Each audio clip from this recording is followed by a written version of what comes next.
Hi everyone, it's Ono here, and this is a really quick video on where you can find the actual audio files or the voice memos that you record on iPhone, iPad, or Mac.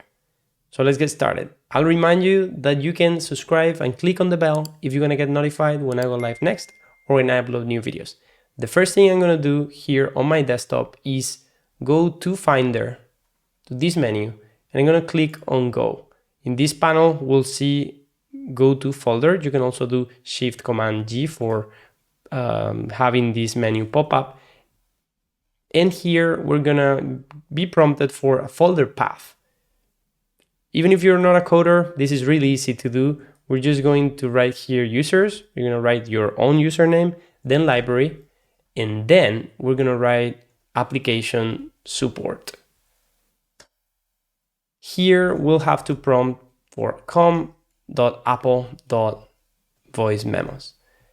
We'll hit enter now, and the folder where the recordings are included is going to pop up, and I'm just going to double click, and you're going to see that there are many different M4A files in this folder.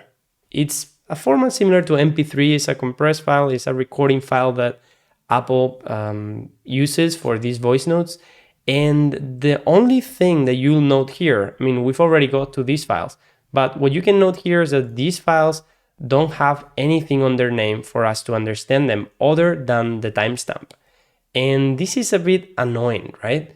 I have named these voice notes on my iPhone, for example, or iPad, and now I want to get to those names and actually have those names. How do we do that? We can actually open the Voice Memos app, and in here, you'll see that recordings that we've previously done, in this case on my iPhone, are actually keeping their original names.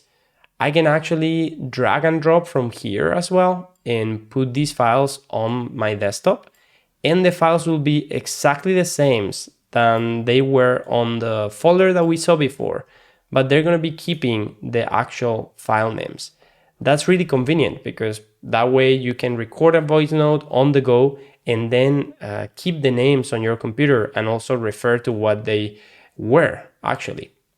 This happens because Apple actually has a database where it keeps the names and a reference to the audio file. So you might have to do it through this interface if you want to keep the file names, right?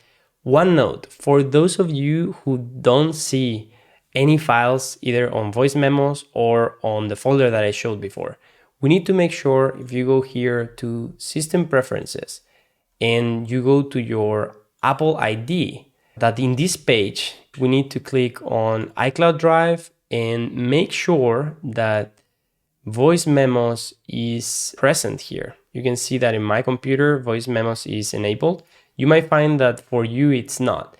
If you don't do that, the voice notes that you do on other Macs, on your iPhone or on your iPad won't sync through iCloud to your computer. So you won't be able to see them using the method that I showed before.